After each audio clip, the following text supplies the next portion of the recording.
मार्च साल 1997 में यूके के पीक डिस्ट्रिक्ट को ओवरसी करने वाली अथॉरिटीज को एक हाई प्रोफाइल सर्च और रेस्क्यू ऑपरेशन शुरू करना पड़ा। लोकल रेजिडेंट ने रिपोर्ट किया कि उन्होंने एक अनआइडेंटिफाइड एयरक्राफ्ट को आसमान से गिरते हुए देखा, जो एक रिमोट मूरलैंड एरिया में क्रैश हो गया।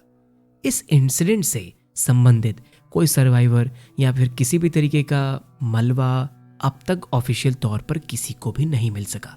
हालांकि कई विटनेसेस ने इस घटना को अपनी आंखों से देखा था, लेकिन अगर आंखों से देखा तो उसके बावजूद भी कोई इंसान वहां पे नहीं था, कोई रैकेज वहां पे किसी को नहीं मिला। ऐसा कैसे हो सकता है? अब आज की कहानी हम लोगों को लेके चलती है शेफील्ड में, जो कि एक शहर है यॉर्कशायर, इंग्लैंड में। ये इंग्लैंड का एक नामी शहर है और प्रेजेंट में इस शहर की पॉपुलेशन लगभग 5,60,000 लोगों की है। अब ये सारी चीजें शुरू होती हैं शेफील्ड के एक ईफील्ड पुलिस स्टेशन के कंट्रोल रूम में, जब रात के शिफ्ट पर काम कर रहे रेडियो ऑपरेटर अपने स्टेशन पर बैठे थे। लगभग 1 बजे एक 81 साल की रेजिडेंट की कॉल आती है, जो पुलिस को एक अजीब इंसिडेंट के बारे में बताना चाहती थी, जो उन्होंने जस्ट अभी अभी देखा था। कॉलर ने यह बताया कि वो शेफील्ड के आउटस्कर्ट पर एक छोटे से गांव स्टैनिंगटन में रहती थी। उन्होंने बताया कि वो अपने बेड पर जाने की तैयारी ही कर रही थी जब उन्होंने आसमान में एक अजीब सी रोशनी देखी। अपने बेडरूम की विंडो तक जाकर जब उन्होंने एक अजीब से ऑब्जेक्ट जो कि हवा में घूम रहा था, जो कि धीरे धीरे शिन्स रिजर्वियर की तरफ जा रहा था। ये क्राफ्ट किसी भी प्लेन या हेलीकॉप्टर से बहुत ही ज्यादा अलग था और इसका शेप भी सिलेंड्रिकल जैसा था, लेकिन पीछे से इसमें भी आग निकल रही थी जो कि ब्राइट ऑरेंज कलर की थी। अब ऑपरेटर ने गवाह के कॉल का शुक्रिया अदा करने के बाद इस रिपोर्ट को अपने सुपरवाइजर के पास लॉक किया, जो इसे इवैल्यूएट करेंगे और सबसे एप्रोप्रिएट रिस्पॉन्स को तैयार करेंगे। अब पहली असेसमेंट के मुताबिक ये कॉल तो पुलिस की असेसमेंट के लायक ही नहीं थी। इसका रीजन मैं आप लोगों को बताता हूँ। नेशनल रेडियो स्टेशंस और मीडिया आउटलेट ने अपने लिसनर और व्यूअर को दिनों से ये बता रखा था कि आज रात यूके रेजिडेंट के लिए हेले बॉब कॉमेट देखने का बेस्ट टाइम है, और इसका सबसे बड़ा रीजन ये था कि आज का वेदर यानी आज का मौसम एकदम क्लियर है और हवा में कोई भी बादल नहीं है। अब जो लोग नहीं जानते, हाले बॉब कॉमेट उस टाइम में यानी 95, 96 और 97 में पूरी दुनिया में बहुत ही ज्यादा फेमस था, और इसको डिस्कवर किया था एलन हेले और थॉमस बॉब ने, और इसकी एक्चुअल डिस्कवरी डेट थी साल 1995 जुलाई 23। खैर, अब हम लोग अपनी कहानी पे वापस आते हैं। 5 मिनट बाद एक और रिपोर्ट ड्यूटी ऑपरेटर के द्वारा लॉक की गई, जिसने पहली असेसमेंट को रिव्यू करने पर मजबूर कर दिया। ये कॉल 2 किसानों की थी जो कि बोल्स्टरस्टोन के गांव से पास अपने खेत में काम कर रहे थे। उन्होंने बिल्कुल सिमिलर इंसिडेंट को रिपोर्ट किया, जिसमें उन्होंने एक लो फ्लाइंग एयरक्राफ्ट को देखा था जो तेज गति से हॉरिजॉन के पार चला गया था। थोड़ी देर बाद उन्होंने वही डायरेक्शन से एक ब्राइट फ्लैश देखा, और लास्ट में कुछ स्मोक भी उठी थी जो कि एंड में आसमान में चली गई थी। जब उनसे कहा गया कि ये स्मोक कहां से आई, तो उन्होंने कहा कि उन्हें लगता है कि ये रिमोट मूरलैंड पैच मैरजिरी हिल के पास से आई थी। अब आप लोगों को ज्यादा कंफ्यूज होने की जरूरत नहीं है। ये सारे गांव, ये सारी लोकेशन शेफील्ड में ही है, मतलब शेफील्ड के आसपास के आउटर इलाके की है। लेकिन जहां पे जिस इंसिडेंट की ये सभी लोग बात कर रहे हैं, वो एक लौता इंसिडेंट था, और जिन लोगों ने देखा था वो अलग अलग गांव से, अलग अलग खेतों से, मतलब अलग अलग लोकेशंस के थे, लेकिन सभी लोग पास पास में ही रहते थे। अब इस टेस्टिमनी को अभी इवैल्यूएट ही किया जा रहा था कि तभी दर्जनों फोन कॉल्स तुरंत आ जाते हैं, जिसमें सभी ने सिमिलर इंफॉर्मेशन रिपोर्ट की थी। अब इन कॉलर्स में शैरन एल्ग्रिज और उनकी फ्रेंड जोआना भी थी, और ये दोनों शिन रिजर्वियर के पास कैंपिंग कर रही थी हाले बॉब कॉमेट को देखने के लिए। अब वो रात बहुत ही ज्यादा ठंडी थी, लेकिन आसमान में बिल्कुल भी बादल नहीं थे, और उन्हें अचानक से एक बहुत ही ज्यादा बड़ी बजिंग नॉइस डिस्टर्ब करती है। जब वो ऊपर देखते हैं तो साउंड का कोई भी सोर्स उन लोगों को नहीं मिलता है, लेकिन अचानक से एक बड़ा सा काला ऑब्जेक्ट उनके ऊपर से बहुत ही स्पीड से गिरते हुए दिखाई देता है। ये ऑब्जेक्ट बहुत ही तेज नीचे गिर रहा था। अब ये ब्लैक ऑब्जेक्ट इतनी तेजी से नीचे गिर रहा था कि वो दोनों लड़कियां उसको सही तरीके से ऑब्जर्व नहीं कर पाईं, इस तरीके से कि वो किसी और को उसके बारे में सही तरीके से एक्सप्लेन कर पाए या फिर डिस्क्राइब कर पाए। लेकिन उसमें से जो आवाज आ रही थी वो किसी प्लेन या हेलीकॉप्टर के रोटर्स की आवाज जैसी लग रही थी, मतलब ऐसी आवाज जो उनके रोटेटिंग ऑब्जेक्ट में से आती थी।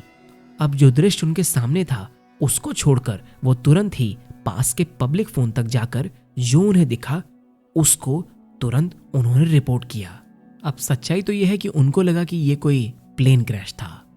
उनकी रिपोर्ट एक local game keeper Mike Allison की रिपोर्ट से एकदम मैच हुई, जो शिन रिजर्वियर के पास अपने घर से फोन कर रहे थे। एलिसन अपनी वाइफ के साथ टीवी देख रहा था और तभी उनको बाहर एक बहुत ही तेजी से आवाज सुनाई पड़ती है। अब पहले तो एलिसन ने आसमान में देखा लेकिन उनको कुछ भी नहीं दिखा। तभी उसने हॉरिजॉन पर एक ब्राइट ऑरेंज ग्लो देखा जो होप वैली के आसपास के पॉइंट से आ रहा था। एलिसन ने इस लाइट को कंसिस्टेंट और स्टडी बताया। अब इसके बाद वो और उनकी वाइफ जल्दी से अपने नेबर के पास चले गए, जो भी इस अजीब सी आवाज से घर के बाहर आ गए थे और उस मिस्टीरियस ग्लो को देख रहे थे। अब उन तीनों लोगों को यह चीज यकीन हो गया था कि जिस भी चीज को वो देख रहे थे वो एक बहुत ही बड़े से क्रैश का नतीजा था। इंसिडेंट के कॉल्स और वॉल्यूम और सभी सिमिलैरिटीज को देखा गया। Police duty incident manager chief inspector Christine Barry ने इस पूरे इंसिडेंट को अच्छे तरीके से समझा और ये डिसाइड किया कि रात के 11 बजे उन्होंने तुरंत साउथ यॉर्कशायर पुलिस को एक फॉर्मल रिस्पॉन्स दिया कि इस चीज की अच्छे तरीके से तहकीकात शुरू की जाए, क्योंकि उनको लगा कि ये एक बहुत ही बड़ा प्लेन क्रैश था। अब अगले 15 घंटों में 200 से ज्यादा लोग इसकी इन्वेस्टिगेशन में लग गए। सर्च टीम्स कई टीम्स में डिवाइड हुई और अच्छे तरीके से सारे कॉरिडोर्स को, सारी जगहों को तलाश शुरू कर दी और उनके पीछे पीछे फायर ब्रिगेड और एम्बुलेंस स्टाफ भी उन लोगों के साथ था। अब इसके बाद लोकल एयरफील्ड से इंक्वायरीज की गई, जैसे मैनचेस्टर एयरपोर्ट के कंट्रोल टावर से मिसिंग प्लेन और उसके पैसेंजर्स के बारे में जानकारी लेने के लिए। लेकिन ये इंक्वायरीज भी उतनी ही बेकार हुई जितनी जमीन पर होने वाली तलाश, और आखिर में रात को 2 बजे इस पूरे ऑपरेशन को बंद करना पड़ा क्योंकि मजबूरी थी। अब अगले कई दिनों तक किसी को भी किसी भी तरीके की क्लैरिटी नहीं मिल पाई। अब जैसा कि लोगों ने एक्सप्लेन किया था ऐसा वहां पे कुछ मिला ही नहीं और इस पूरी ऑपरेशन को हॉर्डन मूर सर्च ऑपरेशन नाम रखा गया। और एक कमाल की बात तो ये थी कि इस इंसिडेंट में RAF यानी रॉयल एयरफोर्स भी इन्वॉल्व हुई थी। और ये चीज आज तक लोग इस बात पे डिबेट करते हैं कि रॉयल एयरफोर्स इस छोटे से इंसिडेंट जिसका कोई बेस हो, कोई सबूत, मतलब कोई चीज ऐसी तो होनी चाहिए कि इतनी बड़ी एयरफोर्स इस चीज के लिए इन्वॉल्व हो। लेकिन इस सिक्के का दूसरा पहलू ये बोलता है कि RAF यानी रॉयल एयरफोर्स ने पूरे रिसोर्सेस इस केस के लिए यानी इस ऑपरेशन के लिए दिए ही नहीं थे। इस पूरे ऑपरेशन में RAF का महज एक हेलीकॉप्टर ही शामिल हुआ था। इसके अलावा रॉयल एयरफोर्स के कुछ ऑफिसर्स सिर्फ रडार एविडेंस के लिए पुलिस की इंक्वायरीज का जवाब देने के लिए इन्वॉल्व हुए थे। उनका ऑफिशियल जवाब ये था कि RAF लिंटन और उसे के नियरेस्ट एयरबेस पर रडार फैसिलिटीज रात में बंद हो जाती हैं, इस वजह से उन्होंने तभी कोई डाटा नहीं रखा था। लेकिन आने वाले दिनों में मीडिया से बात करते वक्त बहुत सारे विटनेसेस ने RAF रिसोर्सेस को पास के एरिया में देखा था। यहाँ तक कि क्रैश के एक रात बाद बहुत सारे लोगों ने रात में यानी लेट नाइट पुलिस को फोन करके ये बताया कि एक अनआइडेंटिफाइड मिलिट्री हेलीकॉप्टर उस एरिया में घूम रहा था। अब इससे भी बड़ी बात यह है कि बहुत सारे विटनेसेस ने RAF के एयरक्राफ्ट को डायरेक्टली इवेंट्स के बिल्डअप में भी देखा था। मूरलैंड पर एक ड्राइवर जो A61 बाईपास के पास था और एक लोकल यूथ टीम जो ड्रोन फील्ड में फुटबॉल ग्राउंड पर ट्रेनिंग कर रही थी, दोनों ने 3 फास्ट जेट्स को आसमान में चलते हुए देखा था। उनका कहना यह था कि उन जेट्स में RAF के लोग थे और जो कि कंफर्म किया गया था जॉन ब्रेसिंगटन नाम के आदमी के, और ये आदमी थे रिटायर्ड RAF ऑफिसर। अब आप लोग खुद ही समझ सकते हैं कि एक आदमी जो कि अपनी पूरी जिंदगी RAF को दे चुका है वो कैसे उन प्लेन्स को यानी उन जेट प्लेन्स को नहीं पहचानता। एक और गेम कीपर जिनका नाम था जॉन लिटिलवुड, इन्होंने भी मिड होप मूर पर अपने व्हीकल में बैठे हुए रात के 10 बजे के आसपास एक बहुत ही बड़ी ट्रांसपोर्ट एयरक्राफ्ट देखी थी जो कि धीरे धीरे नीचे आती जा रही थी और उसमें से भी उनको कुछ रेड और ऑरेंज कलर का ग्लो अप दिख रहा था। अब ये एक मल्टी इंजन प्लेन था जो बहुत ही सिमिलर दिख रहा था RAF हरक्यूल्स के शेप और साइज का, जो कि आ रहा था स्टॉक ब्रिज से और मूर की तरफ जा रहा था। अब क्योंकि वो एक नो फ्लाइंग जोन था, वहां पे सिर्फ मिलिट्री के लोग जा सकते थे, इसीलिए बहुत सारे लोगों ने ये इल्जाम लगाया RAF पर कि वहां से बॉडीज और किसी क्रैश हुए UFOs का मलबा या कोई भी वो चीज जो कि अजीब सी दिख रही थी और नीचे जाकर क्रैश हो गई थी, शायद मिलिट्री वालों ने आसानी से वहां से उन्हें हटा दिया और बड़े ही आसानी से इस मिस्ट्री पे कवर अप डाल दिया। अब यहाँ पे कमेंट करने वालों ने 2 थ्योरीज के बारे में बताया, जिसमें पहले वो बताते हैं कि वो क्रैश उनका अपना यानी RAF के एयरक्राफ्ट का क्रैश था, और दूसरी थ्योरी ये कहती है कि कोई प्लेन एक अनआइडेंटिफाइड ऑब्जेक्ट का पीछा कर रहा था और जो कि उन्होंने जबरदस्ती लैंड कराया। मतलब RAF मिलिट्री का कोई प्लेन किसी भी अजीब सी चीज का पीछा कर रहा था और जबरदस्ती उन्होंने उसको लैंड कराया या फिर क्रैश कराया। अब बहुत से RAF स्टेशन से डाटा न होने के बावजूद भी इस क्रैश का एक सबूत मिल ही जाता है। एडिनबर्ग बेस्ड ब्रिटिश जियोलॉजिकल सर्वे से रिकॉर्ड मिले। अब उन्होंने हॉर्डन मूर्स के पास 2 इवेंट्स की बात करी जो या तो जमीन पर एक एक्सप्लोजन से जुड़े थे या फिर एक बहुत ही तेज चलने वाले एयरक्राफ्ट की सोनिक बूम से। इससे फिर ये लगता है कि RAF ने अपने इन्वॉल्वमेंट को जानबूझकर अपने रिकॉर्ड से हटाया था। अब पुलिस के तरफ से लॉग्ड रिपोर्ट्स के एनालिसिस किया गया तो विटनेसेस को 2 ग्रुप में डिवाइड कर दिया गया।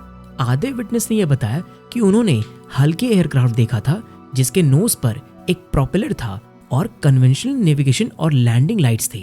अब आधे लोग ये बोलते हैं कि वो कन्वेंशनल एयरक्राफ्ट से बिल्कुल अलग था और उन्होंने उसे एक विगललेस ऑब्जेक्ट बताया जो एक आकाशवाणी रोशनी में प्रकाशित हो रहा था, मतलब एक UFO।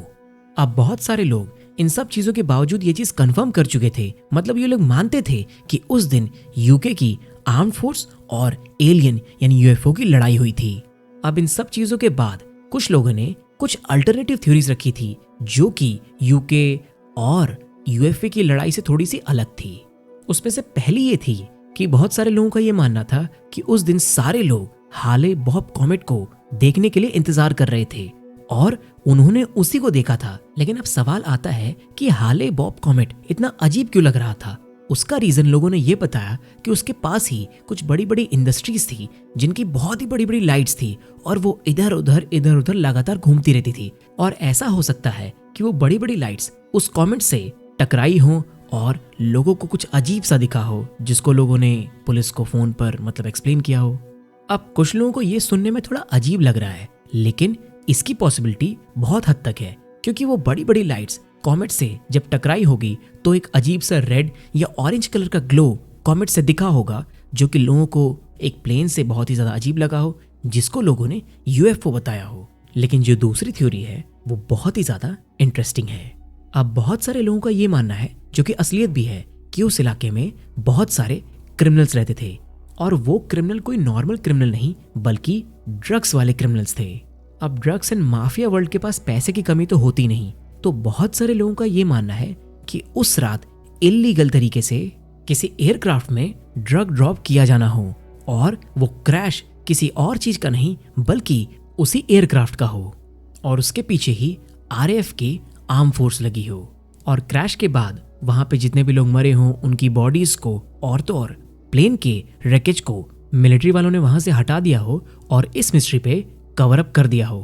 अब ये कंस्पिरेसी थ्योरी सिर्फ एक थ्योरी नहीं है बल्कि इसका एक सबूत भी है। अब देखिए, उस इलाके में 13 बड़े बड़े रिजर्वियर्स हैं, लेकिन एक बहुत ही बड़ा रिजर्वियर जिसका नाम है लेडी बोवर, वहां के पास से पुलिस वालों को एक जला हुआ आदमी मिला था जो कि बहुत ही बुरी तरीके से जला हुआ था, लेकिन पुलिस वाले इस एलिगेशन से डिनाई कर देते हैं। अब लोग फोर्स तो ये करते हैं कि वो कोई और नहीं बल्कि एक टोर्नाडो पायलट था जो कि एक ड्रग रनर था, लेकिन पुलिस इस जवाब में ये बोलती है कि वो एक नॉर्मल आदमी था जो कि पहले ड्राइव करके वहां पे गया और खुद पे पेट्रोल डाला और खुदकुशी करने की कोशिश करी, लेकिन मौका वारदात पे वो पकड़ा जाता है। अब पुलिस की इस बात से तो कोई भी बहुत ही आसानी तरीके से सहमत नहीं होगा, क्योंकि मैं भी नहीं हूँ। अब देखिए, सबसे कमाल की चीज़ तो ये है कि जब भी इस इंसिडेंट के बारे में लोकल अथॉरिटीज से यानी लोकल पुलिस से पूछा जाता है तो उनको भी कुछ नहीं पता, और जब यही सवाल RAF यानी रॉयल आर्म्ड फोर्सेस से पूछा जाता है तो उनको भी इसके बारे में कुछ नहीं पता। अब ये स्टोरी बहुत सारे लोगों को कंफ्यूजिंग लगती है, इसीलिए चलिए हम लोग इस स्टोरी को एक बार फिर से बहुत ही आसानी से समझते हैं। अब देखिए, हॉर्डनमूर के इलाके में एक रात को जहां पे एक बहुत ही स्पेशल और यूनिक कॉमेट आने वाला था, इसलिए बहुत सारे लोग अपने खिड़की से बाहर उस कॉमेट का इंतजार कर रहे होते हैं। लेकिन कॉमेट के चक्कर में बहुत सारे लोग कुछ अजीब सी ही चीज देख लेते हैं, और वो चीज को पुलिस वालों ने 2 अलग अलग हिस्सों में बांटा था। पहला वाला हिस्सा ये था जहां पे लोग डायरेक्टली वो बोल रहे थे कि वो अजीब सी चीज कुछ और नहीं बल्कि किसी तरीके की UFO था, जिसमें अंदर शायद एलियंस हो सकते हैं या फिर कोई और चीज। और दूसरे हिस्से के लोग ये बोलते हैं कि वो कोई और चीज नहीं बल्कि एक हल्की सी, छोटी सी, थोड़ी अजीब से दिखने वाली नॉर्मल एयरक्राफ्ट ही थी। अब इन दोनों ही चीजों में एक चीज कॉमन थी, और वो थी RAF का एयरक्राफ्ट, जो कि उस एयरक्राफ्ट के यानी उस पहले वाले एयरक्राफ्ट के पीछे पीछे आ रहा था। अब सभी लोग इस चीज से पूरे तरीके से कंफर्म नहीं थे, क्योंकि वो पहले वाले एयरक्राफ्ट को देख के ही थोड़ा चौंक जाते हैं, इसीलिए शायद वो अपने घर से बाहर निकले हों या घर के अंदर भाग गए हों या अपने पड़ोसी के पास गए हों। इसीलिए बहुत सारे लोगों ने रॉयल आर्म फोर्स के एयरक्राफ्ट को नहीं देखा था, लेकिन 100% गारंटी है कि वो वहां पे मौजूद था और उस पहले वाले एयरक्राफ्ट का पीछा कर रहा था। अब ये पूरी घटना थी उस रात की। यहाँ पे भले लोग 2 हिस्सों में बटे हों, लेकिन दोनों ही चीजों में ये चीज भी कॉमन थी कि लोगों ने कुछ न कुछ देखा था। अगर देखा था जो कि क्रैश हुआ था, यानी जो जमीन पर यानी रिजर्वियर पर क्रैश हुआ था, आखिर उसके अंदर जो भी था वो इंसान या एलियन गया तो गया कहाँ। चलिए मान ले कि अंदर कोई चीज नहीं भी थी तो एयरक्राफ्ट तो था, और एयरक्राफ्ट को लोगों ने क्रैश होते देखा था। अगर वो क्रैश हुआ तो उसका मलबा यानी डिब्रिस गया तो गया कहाँ। कुछ % लोग ये मानते हैं कि वो कुछ और नहीं बल्कि वो स्पेशल कॉमेंट ही था, लेकिन ज्यादातर लोग ये मानते हैं कि ये एक बहुत बड़ा कर्व था जो कि किया गया था रॉयल आर्म्ड फोर्स की तरफ से। अब देखिए, चाहे वो कॉमेट हो या फिर कोई ड्रग डीलिंग वाला एयरक्राफ्ट या फिर कोई UFO हो, किसी भी थ्योरी से हम सब लोगों को अग्री होना थोड़ा मुश्किल है, क्योंकि ये इंसिडेंट थोड़ा कंफ्यूजिंग है। लेकिन फिर भी अगर आप लोग मेरी पर्सनल राय पूछें तो मेरा मानना ये है कि वो कोई और चीज नहीं बल्कि किसी तरीके का UFO ही था। अब इसका रीजन मैं आप लोगों को बताता हूँ। पहले हम लोग कॉमेट वाली थ्योरी को साइड रखते हैं, लेकिन अगर हम लोग दूसरी थ्योरी पे आए जो कि थी ड्रग रिलेटेड वो एयरक्राफ्ट, तो अगर RAF के फोर्स ने जबरदस्ती यानी पूरी जोर लगा के उस ड्रग बॉम्बिंग को अगर रोका होता तो कैसे ना कैसे करके वो मीडिया के सामने, वहां के आसपास के लोगों के सामने, शायद पूरे UK को उसके बारे में जरूर बताते, क्योंकि अपने आप में ये बहुत ही बड़ी अचीवमेंट है। अगर इतनी मेहनत करके वो इन लोगों को पकड़ते हैं, इस एयरक्राफ्ट को पकड़ते हैं, तो क्यों नहीं वो उस मीडिया को बताते हैं, जो कि जायज बात है। मीडिया को तो बताना पड़ेगा, क्योंकि वो हमारी सिक्योरिटी के लिए यानी हमें सेफ फील कराने के लिए तो काम कर रहे हैं। और कहीं ना कहीं इसको बताने के बाद लोगों के अंदर RAF की इज्जत बढ़ती ही तो सही, कम तो किसी भी एंगल से नहीं होती।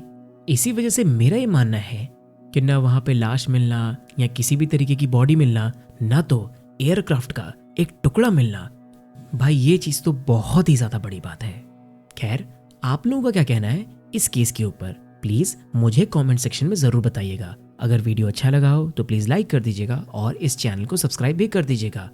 और जब तक हम लोगों की अगली मुलाकात नहीं होती तब तक के लिए अपना ध्यान रखिए, अपनी फैमिली का ध्यान रखिए, और ऐसे लोगों से हमेशा बच के रहिए जिनका इंटेंशन सिर्फ और सिर्फ आपको यूज करना है। शुक्रिया।